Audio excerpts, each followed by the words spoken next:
tokko yeroo dirreerola seene yeroo booji'ame mirga waraanni tokko booji'amaan tokko qabuutu nu biratti kabajaa qaba. Mirga qabuutu jira seera waraana addunyaa keessattis waraanni tokko yeroo booji'ames yoo madaa'es yoo qabames mirga uumamaa rabbiin isaaf kenneetu jira. Nuti mirga namaa tokkollee hundi barbaannu jechuudha. Mirga rabbiin isaaf kenne akka keenya falmataa jiru malee namni bilisummaa barbaadu bilisummaa nama biraa hin sarbu. Barbaadna akka keenya falmatu barbaadna waan ta'eef mirga booji'amaan tokko qabu inni kenninaaf jechuudha. Bishaan obaafna ofii beelofne isaan nyaachuuf akkuma irratti. Kun akka barbaaduudha agarsiisa. Murannaa qabaatuudha agarsiisa. Akka itti falmatuudhaaf namni deemu akka nama biraa hin barbaadu jechuudha. Addunyaa irrattis kan addunyaan illee beekuu qabdu. Akka fuunee dhaggeeffattootaa fi daawwattoonni Oromiyaa Miidiyaa Teknooloojii akka mana jirtan fayyaa keessan jechaa nageenyi keenya kan onni irraa maddee bakkuma jirtanitti isin hagamu. Sagantaa keenya guyyaa har'aa keessatti keessumaanuu wareegamtoota guyyaa wareegamtoota Ebila 15 yaadachuudhaan waraana adda bilisummaa Oromoo irraa kallattiidhaan guyyaa har'aa sagalee isaanii kan dhageessinu. Haga xumura sagantaa keenyattis nu wajjin turtii Yoya harka fuunee maqaa dhaggeeffattootaa fi daawwattoota Oromiyaa Miidiyaa Teknooloojiitiin baga dhuftanii yaadannoo guyyaa Ebila 15tiin sababeeffachuuf baga dhuftanis niin jedha. Hayyee galatooma Oromiyaa Miidiyaa Teknooloojii sagantaa kanarratti naaf yeroo keessaniif galatooma galma keessan bilisummaa isiniif haa ta'u. Duraan dursee maqaan kiyya Birkii Gadaa jedhama. Woboo zoonii bahaatti qindeessaa damee hawaasummaatti hoogganaadha jechuudha. Guyyaa goototaa ilaalchisee naaf yeroo keessaniif galatoomaa.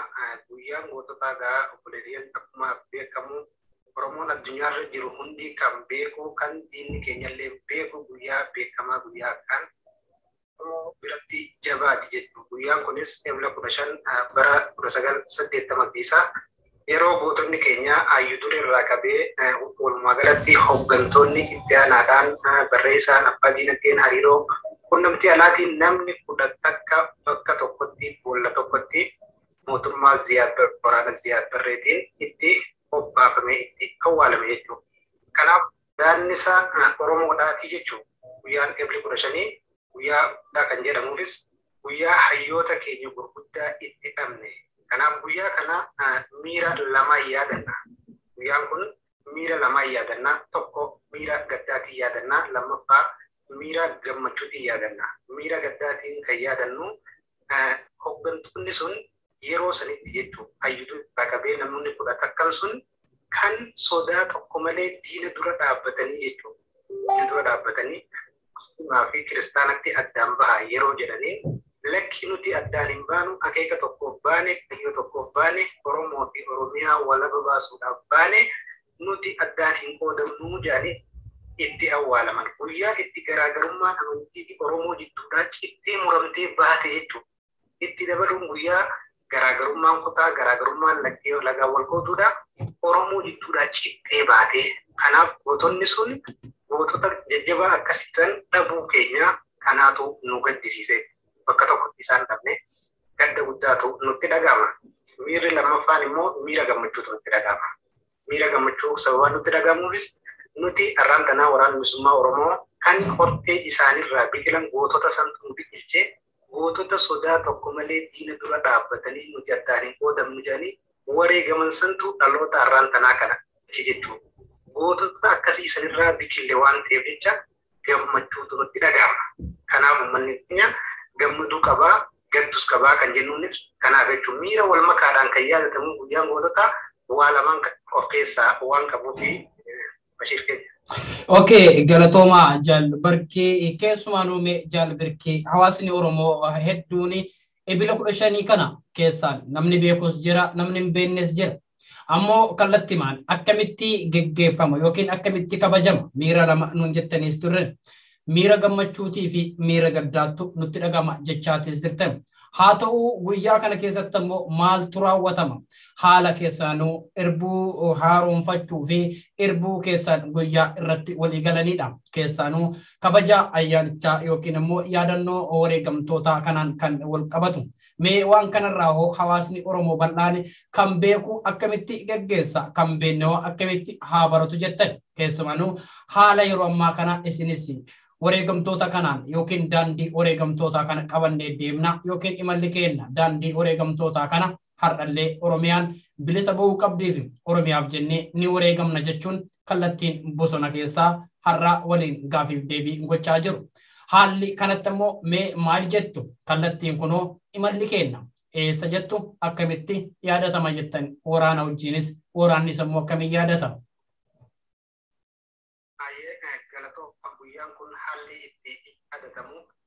Kayyoo isaan irratti kufansan galmaan gahuudhaan irbuu haaromfachuudhaan xiiqii kan dur caalaa qabannee jirtu. Kaayyi isaan irra kufansan kan yaadannuufis onnee isaanii san caalaa akka horannuuf nu fayyada jechuudha. Akka itti onnee horannee wal jajjabeessinee sadarkaa amma irra jirurraa gara fuulduraatti tarkaanfannu irratti tarkaanfii fakkeenya takkarraa lamarraa sadiitti fuula dura akka hoggaamnu isaan yaadduu sun dirqama ta'e. Ani wal bira qabnee of laalla jechuudha. Dhaloonni ammaan kanaa gootonni keenya yeroo keessa dabran sanitti akkas turan hamaa san keessatti yeroo sirni sun akkaan hamaa san keessatti isaan hangas akka onnee qabanii nuti uumaatu nurraa barbaachisaadha. Gaaffii uummanni Oromoo tokkoon keenya ofirraa tokko of qabnu jechuudha. Kan kaayyoon keenya kan galma gahu kan isaanirraa baalleessu bifa gadda booshicha qofaan teenyee bakka takka teenyee fi miti waraana bilisummaa Oromoo cinaa dhaabbatuudhaan waraana bilisummaa Oromootiin dabalamuudhaan waraana tumsuudhaan diina Oromoo Oromiyaa afaan itti banee Oromoo lafa duguugaa jiru kana gatii isaa kennuudhaan Oromiyaa walabaa ijaaruu irratti onnee akka itti horannu irratti wal mari'achuudhaan keessaa balaan jedhu. Oromoon wal quba qabaatee gootota san dhiiga isaanii kan haquu dandeenyu kan niquu dandeenyu yoo kaayyoo irra kufansan galmaan geenye qofa ta'uu gochuu qabna jechuudha. Tokkoon namni Oromoo addunyaarra jiru. As keessatti wanni wal dhahaan sirna kanaan namarratti geggeeffamuu danda'a. Nama burjaajessuu dandeessi diinattiin. Haalli isin nama burjaajessu immoo guyyaa goototaa kana tarii wallaaluudhaaf kan ka'e namoonni gadiin beekamtii beekuu dhabuurraa kan ka'e guyyaa goototaa kana guyyaa bakka takka walii qabanii gaddan itti fakkaatu mala. Miti akkasiin gonkumaa hin ta'u. Onnee hidhatanii mudhii hidhatanii jabeeffatanii waraana isaa cinaa dhaabbatuudhaan waraana bilisummaa Oromoo cinaa dhaabbachuudhaan galmaan gahuudhaan waraanni bilisummaa Oromoo silaffuu daandii qabatee jira. Akeekaa fi kaayyoo cimaa ganamaa san galmaan gahuudhaaf tattaafataa jira. Diina akkasumatti hokkee qabee jira jechuudha. Gadhiisuudhaaf illee uummanni keenya addunyaarrattus hundi isaa waraana bilisummaa Oromoo ta'uu qaba jechuudha. Waraana bilisummaa Oromoo ta'uu qaba. Rogoota qabsoon isarraa barbaachisu hundaan jechuudha. Rogoonni qabsoon isarraa barbaachisu kallattii diinagdeetiin haa ta'u, kallattii dippiloomaasiitiin haa ta'u, kallattii qabsoo hidhannootiin haa ta'u, karaa siyaasaatiin haa ta'u. Roga hundaan uummanni Oromoo raammartoo siyaasaa keessaa bahuudha qaba. Kallattiin tokko jiru, furmaanni tokko jiru, waraana isaa cinaa hiriiree, waraana isaa jala hiriiree qabsoo waggaa dheeraa lakkoofsifte tana xumura itti godhuu irratti Oromoon kan waliif galu ta'uu qaba sababa ayyaana kanaati jechuudha. Haala kanaan isin jira. Mee jaal birkii yeroo ammaa kana isin dirree waraanaa keessan zoonii ba'aa keessa dhaabbattanii kan wajjin gaaffii deebii gochaa jirtan. Haa ta'u waraanni adda bilisummaa Oromoo godaalee garaagaraa keessatti haala mootummaan Abiy Ahmad yookiin diktaatar Abiy Ahmad opereeshinii keessumaan waraana adda bilisummaa Oromoo balleessuu torbee yookiin ji'a tokkoof jechuun kallattiin uummata Oromoo irratti duula hamaa waraana naannoo Sumaalee fi akkuma kanaan Eertiraa fi waraana naannoo Amaaraa irraa bobbaasee Oromiyaa keessatti duulli hamaan ta'amaatis jira. Haala kanaan ammoo uummanni Oromoo haala ammaa deemaa jiru kan akkamittis qolachuu qaba, akkamittis hubachuu qaba. Keessumaanuu godaalee Oromiyaa godaalee jiddu gara biyyattii kana naannoo Shaggar yookiin ammoo keessumaanuu Salaalee fi keessumaanuyyuu jiddu gara biyyattii Amboo haaluma kanaanii naannoo Wallaggaa irratti duulli hamaan kan taasifamaa jiru. Haala kanaan ammoo uummanni akkamitti qolachuu qaba? Maaliin of qopheessuu qaba? Hawaasni Oromoo guddaan yookiin ammoo duguggaan kun yookiin opereeshiniin kun kan hojjechaa jiru uummata Oromoo nagahaa hawaasa Oromoo irratti ati shanee deeggarta yookiin waraana adda bilisummaa Oromoo deeggarta jechuun maqaa daabboo baasee uummata keenya fixaa jira. Kanaaf ammoo isin akkamitti qolachuu qaban waraanaa fi yookiin uummanni keenya ammoo akkamitti wal hubachuu qaba jettan akka amma dirree waraanaa irraa wajjin gaaffiif deebii gochaa jirtan kanatti. sirni kun sirna bututtuu ta'uun isaa waan haarawaa miti. Sirna dhuguu yaabbachuun isaatis kan amma eegalee miti. Amaluma isaarraa hoo sirni Minilik gaafa Oromoo cabsirraa eegalee akka qofaa isaa Oromoo cabsee hin beeku. Oromoo cabsuu kan danda'e biyyoota adda addaarraa meeshaalee gurguddoo biyyoota alaarraa fidatuudhaan malee Oromoo cabsuu dandeettii miti. Roga hundaanuu jechuudha. Roga siyaasaatiinis dandeettii Oromoo irra qabaatee miti. Oromoo waa hundaanuu of danda'a. Kanaaf gabuun isaa yaammatan cimina waraana bilisummaa Oromoo agarsiisa. Waraanni bilisummaa Oromoo kan isaan waggaa meeqa guutuu ni dhabamsiifna guyyaa bishaan dadhabsiifna jedhanii kan dhaabatan Bashiir waan haarawaa waan amma dhufee miti. Waggaa sadiin darbee dhaadachaa turanii duris dhaadachaa turanii amma sanuma dhaadachaa jira. Kan ammoo ragaan hojii lafarratti hojjetamu. Waraanni bilisummaa Oromoodhaa ofirraa qolannaa bira dabree har'aan kana. Ofirraa qolannaa bira dabree osoo isaan humna Eertiraarraa, Faannoorraa, humna addaa Somaaliirraa itti bobbaasanii sadarkaa lafa isaan duraan qabatanii jiran hunda irraa kaasee ardii lafa Oromiyaadhaa bilisa baasuudhaaf gama qarqaraatti deemaa jira jechuudha. Kanaaf isaan amaluma isaaniitii ajandaa Oromoo uumuu barbaadan guyyaa 15 keessatti dhabamsiifna, guyyaa maarii keessatti dhabamsiifna jedhanii ajandaa Oromoodhaaf waraana bilisummaa Oromootiif uumuu barbaadan. Garuu waraana bilisummaa Oromoo ajandaa isaaniitti tahee kokkee isaan qabee jira. Kanaafuu uummanni Oromoo akkamitti ofirraa qolatu qaba akka jetteef uummanni Oromoo akka sabaatti falmatu qaba. Akka waraana bilisummaa Oromoo qofatti sun akka obbo qofatti sun ta'e akka sabaatti falmatu qaba. Diinni kan nurratti duulee akka sabaatti Oromoo ta'uu keenyaan nurratti duule malee waraana bilisummaa Oromoo irratti kan duule hubadhaa. Duulli Oromoo fi Oromiyaa dhabamsiisuu irratti labsame kan waraana bilisummaa Oromoo irratti labsame qofaa miti. Oromoo fi Oromiyaa lafarraa duguguu irratti labsame. Kanaaf Oromoon akka sabaatti yoo falmate qofa injifannoon isaa kan galmaan gaatuu danda'u, kan sirna kana ofirraa fonqolchuu danda'u. Kanaan haala kamiin uummanni Oromoo waraana isaa jala hiriiraan waan wal nama gaafachiisu miti. Beekamaadhaa jechuudha. Karaan waraanni bilisummaa Oromoo gocha uummata isaatiif godhaa jira. Uummanni keenyas nu dhagahaa jira. Kan diinni dogongorsiiseen ammallee kottaa deebi'aa gara waraana keessanii gara saba keessanii kottaa deebi'aa jennaan. Ammallee waamicha isaaniif goonan kan uummata keenya dogongorsiisuudhaan meeshaa adda addaa itti akka harreetti dhiyaataa jiru dugda bal'aa isinii qabna. Kottaa qabsoo keessatti dabalamaa uummata keessan cinaa dhaabbadhaa jennaan. Uummanni Oromoo akka sabaatti uummate qofa bilisummaa isaa mangaatuu danda'a. Karaa biraatiin wal dabalu duulli Oromoo fi Oromiyaa daangaa irratti daangaa biyyoota adda addaatiin karaa adda addaatiin Oromiyaa irratti baname lafti Oromiyaadhaa lafa irraa nyaatu uummata Oromoo caalaa isaantu beeka jechuudha. Yaa isaanii amata meeqaa nu gabroomsan waan ta'eef isaantu beeka. Nuti abbaan irraa luugamamnee irratti gabroomaa turre malee mi'aa lafa teenyaa irra dhalanne malee waan irraa beeknu eega waggaa 50 asii jechuudha. Kanaaf isaanuu biyya teenya fudhachuudhaaf wareegama gaggaarii kaffalaa jiran. Nuti immoo biyya teenya irratti duunee biyya taanee uummata keenya saba keenya bilisa baasuudhaaf wanni nu tokkollee hin jiru. Kanaaf uummanni keenya akka sabaatti falmatu qaba. Woboon uummata Oromooti. Uummanni Oromoo hundinuu woboo ta'uu qaba kan jennu kiristaanaati. Kan keessaa kan alaa akka danda'u hundaan woboo cinaa dhaabbatuu fi woboo ta'uu qofaanii bilisummaa kana kan harkatti galfachuu dandeenyu. Kun immoo ammaan tana akkuma argamaa jiru abdii kutannaa guddaarra ga'ee jire.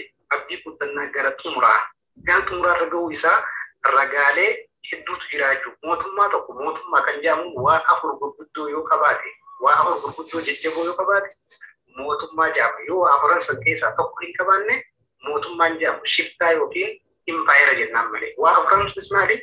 Tokko humna waraanaa cimaa ta'ee kan siyaasaan deeggarame humna waraanaa cimaa yoo qabaate.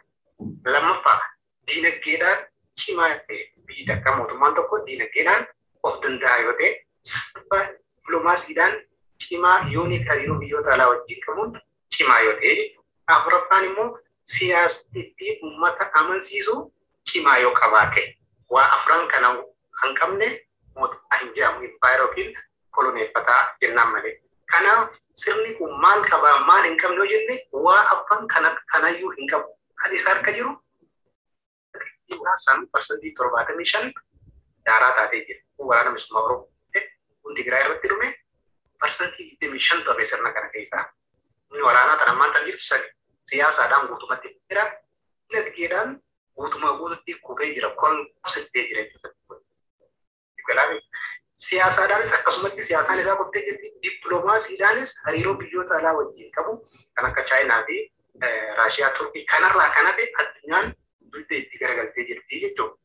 Akkana dubbii dheeresee.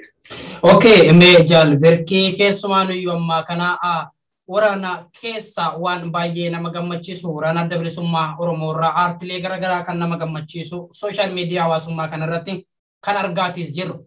Haaluma kanaan ammoo ammas dirree waraanaa naannoo zoonii baharraa kan wajjin gochaa jirru keessaanuu ammaa kana waraanni adda bilisummaa Oromoo miira bareedaa fi miira namatti toluun namoota rukutamanii yookiin namoota booji'amanii karaa waraana adda bilisummaa Oromoo harka galan kan laafee bishaan obaasuun kan ammoo rukutame yaala kennuu fi yookiin marfee garaagaraa kennuu sooshaal miidiyaa hawaasummaa kanarratti mul'achaa jira.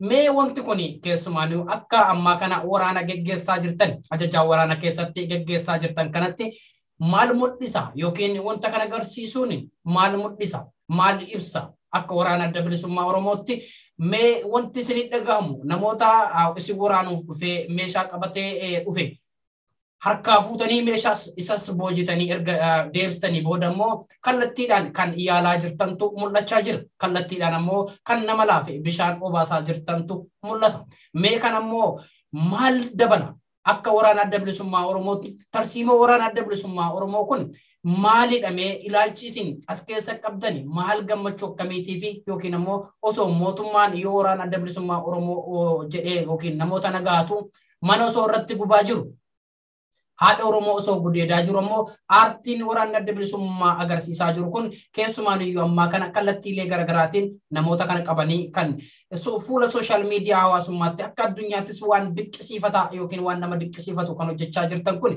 mee maalidha haalli isinitti deemaa jirtan kun mee akkamtu miira akkamtu isinitti dhagahama? Galatooni waraanni tokko yeroo dirree lolaa seenee yeroo booji'ame mirga waraanni tokko booji'amaan tokko qabuutu nu biratti kabajaa qaba. Booji'amaan tokkos mirga qabuutu jira. Seera waraana addunyaa keessattis waraanni tokko yeroo booji'ames yoo madaa'es yoo qabames mirga uumamaa rabbiin isaaf kenneetu jira. Nuti mirga namaa tokkollee dhiibuu hin barbaannu jechuudha. Mirga rabbiin isaaf kenne.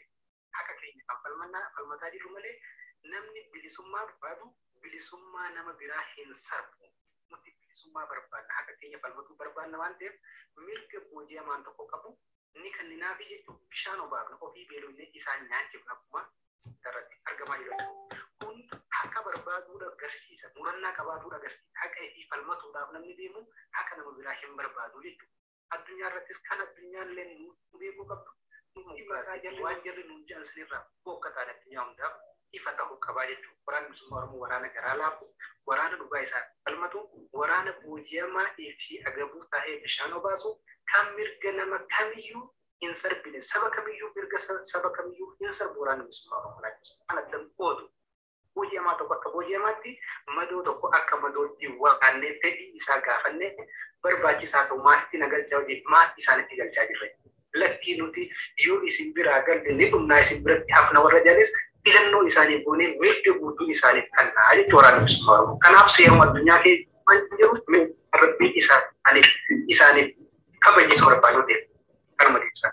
Mee jaara kiyya waan baay'ee namatti toluu fi waan baay'ee nama gammachiisu kan ammaa kana isin nu kaasaa jirtanii fi sooshaal miidiyaa hawaasummaa irrattis keessumaa suuraalee garaagaraa kan argaatis jirru kan ammoo waan idil addunyaattis yeroo waraanni ammaa kana mootummaan Itoophiyaa yookiin ammoo mootummaan diktaatar Abiy Ahmad waraanni adda bilisummaa Oromoo shiftaan keessumaniyyuu uummata kanaaf osoo hin taane uummata kana balleessaa jira jedhutti ammoo aartiin isin garsiisaa jirtan aartii mootummaa yookiin ammoo humni mootummaa jedhamee maqaadhaan of waamu kana olitti aartii miidhagaa fi namoota boojitanuu akkasitti yaalaa jirtan waan nama gammachiisu kun ammoo addunyaanis waan mirkaneessu. Kana jechuun nuti nama sabaa mirga ofiitiif falmatu mirga nama tokko falmu yookiin ammoo sarbuu hin feenu jechuun keessumayyuu kun waan ragaa ifa galaati jechuudha. kanaaf ammoo jaala kiyya akka ammaa kana gaafiif deebii wajjin gochaa jirru kana dirree waraanaa irra dhaabbattanii yeroo kanaan wajjin gaafiif deebii gochuun keessanii fi maqaa dhaggeeffattootaa fi maqaa waraanota adda bilisummaa Oromoo fi maqaa uummata Oromoo bal'aatiinis ammoo isin galateeffachuus barbaada. Asumaanii yaada keessan kan kara xumuraa dabarfachuu barbaadan yoo qabaattan asumaan carraa isinii kenna. Jaal Birkee waraana adda bilisummaa Oromoo zoonii Baarraa. Sarraa kana naa kannuu keetiif uummata keenya wanni dhaabnu yeroo sirni kun ammaan tanatti mootummaatu jira wanni jedhamu ammaan tanatti hin jiru. Sirna faashistii kan dhiiga uummata Oromoo gannaquudhaan umurii isaa dheereffachuuf bareedu jira malee mootummaan sirnaan uummata tajaajilu rogatti hin jiru. Kun uummata keenya hundaaf ifa ta'uu qaba. Uummanni keenya ammallee mootummaatu jira yeroo itti sirna kanaaf bitamuutu jira jechuudha. Uummanni keenya kan dogongoraanis haa ta'u itti fakkeeffames haa ta'u. Uummanni keenya sirni kun sirna isa hin baafne ta'uu ilaalaa argaa jira. Ija isaatiin argaa jira. Ilmoon haadhaa fi ilmoo walirratti ajjeefamaa jira. Manaa wajjin gubataa jira. Dhiiga ilma isaatu dhangala'aa jira. Haadhaa fi ilmoon bakka takkatti beelaan dhumaa jiran. Yeroo keessattuu hongeen Oromiyaa iddoota garaagaraa keessatti uummata keenya fixaa jirtu kanatti beela uummata kana beelee sirna uummata kana beeleessuu akka meeshaa waraanaatti fayyadame sirna uummata beeleessuu beelaan uummata fixuu akka meeshaa waraanaatti fayyadamu kana uummanni keenya birraa beekee kan bilisa isa baasuun paartiilee adda addaa dhaabbilee garaagaraa osoo hin tahin sirna afaan qawween ijaaramte afaan qawweetu diigaa uummanni keenya amanuudhaaf jechuudha. Amanee fudhatee waraana isaa cinaa dhaabbatu waraana bilisummaa Oromoo cinaa dhaabbatu yeroo amma sirni kun kufaatirra gahee jira. Gabaabduutu isaaf kanaaf akkuma dubbataa turre isa xumurarra gahee kan ammoo goolabbii kan itti godhu uummata Oromoo bal'aa ta'uu qabu waraana isaa cinaa dhaabbate. Waraanni bilisummaa Oromoodha akkuma beekamu waraana uummata Oromoo bilisa baasuu qofaa miti. Waraana gaanfa Afrikaa bilisa baasuu danda'u dhugaa qaba waan ta'eef haqa qaba waan ta'eef muuxannoo gahaa qaba beekumsaan hoogganama hayyootaan hoogganama dandeettii olaanaa qaba waan ta'eef gaanfa Afrikaa waraana bilisa baasuu waraana bilisummaa Oromoodha. Kana ta'uu sabni keenyatti aangootatti waraana isaa cinaa dhaabbatu qaban jaa waraanni bilisummaa Oromoo hidhatee eega bahee kan manatti isa deebisu bilisummaa isaa qofa. Uummanni Oromootis bilisummaa isaa tana harkatti qabatee guduunfaa itti gochuurra gahuudha qaba uummanni Oromoodha. Murannaa fi xiiqiidhaan tokkummaadhaan waraana isaa cinaa dhaabbatuudhaan maatanatti muratti godhu uummanni Oromoodhaa yeroo itti ta'uu qabu. Amma naafuu uummata keenyaa dhaamsa kana dhaabu barbaada. Jaala kiyya ajaja waraanaa zoonii bahaa Oromiyaati. Keessumaan iyyuu waan hanga ammaatti na wajjin turtii gootanii fi maqaa dhaggeeffattootaa fi daawwattoota Oromiyaa miidiyaatii teknooloojiitii fi akkasuma hawaasa Oromoo bal'aatiin horaa bulaa deebanaa karaan keessan karaan isin baatan karaa milkii haa ta'u bilisummaan kana uummata Oromooti Oromiyaa irratti abbaa ta'uuf qophiidha jenna. Keessumaan Ebila 15 sababeeffachuun guyyaadhaa na wajjin turtii gochuu keessaniin irra deddeebi'ee ulfaadhaa horaa bulaa deemanaa isiniin jedha. Galatoomaa isinillee irraa kan nu kennitanii asirratti nu affeeruu keessaniif galatoomaa galanni keessan bilisummaa Oromoo haa ta'u horaa bulaa deemanaa.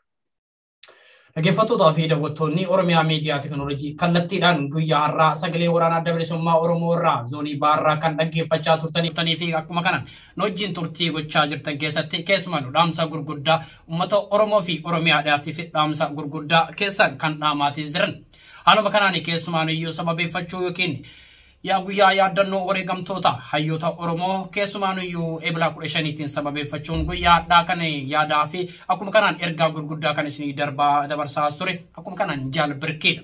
Jaal Birkeen keessumaan iyyuu haala tarsiimoo fi yookiin immoo adeemsa qabsoo Oromiyaa fi Oromoo irratti deemaa jirtus immoo yaada gurguddaa asirratti nu kaasaniis turan. Haaluma kanaan ergaa hawaasni keenya gochuu qabuu fi tarsiimoo uummanni keenya ittiin deemuu qabu yookiin immoo haala hubannaa waraana adda bilisummaa Oromoo fi waraanni bilisummaa Oromoo ummata Oromootiif jedhee hidhatee gabbahe ammas immoo ummata Oromootiif wareegamaa jira. Ilmaan keessan kan wareegamaa jiru bira dhaabbadhaa kan biyya alaa jirtan yaadaa fi qabeenya qabdaniin bira dhaabbadhaa kan biyya keessa jirtan immoo kallattiidhaan karaa qawwee hidhattanii yookiin immoo karaa aarsaa kafalutti yookiin biyya keenyaaf duunu biyya keenyaaf wareegamnu qabsoo keenya galmaan ga'uuf haala wareegamtoonni guyyaa kaleessaa yookiin abboonni keenya nutti kennan amaanaa isaanii nama nyaatu osoo hin taane nama baatu nu haa godhu kallattiimaan immoo saba keenyaaf immoo falmachuu qabna dhugaaf du'aa jechuudhaan kallattiidhaan ergaa nu dabarsaa turan. Kanaaf namoonni hangam ammaatti Oromiyaa Miidiyaa Teknoolojii wajjin sagantaa kana daawwachaa jirtan ammas immoo irra deebi'uun maqaa dhaggeeffattootaa fi daawwattoota keenyaatiin galatoomaa horaa bulaa deebanaa isiniin jedha. Ani sagantaa kana qopheessee kan isinii dhiyeesse obboleessa keessan Riyaad Bashir Oromiyaa Miidiyaa Teknoolojii irraa. Sagantaan keenya torbee fi yeroo keessatti keessumaanuu ajajoota waraanaa kallattii garaagaraa irraa yookiin zooniilee Oromiyaa jiran hundarraa yeroo keessatti qabannee kan isinii dhiyaannu ta'a. Haaluma kanaan nu wajjin turtii gaarii.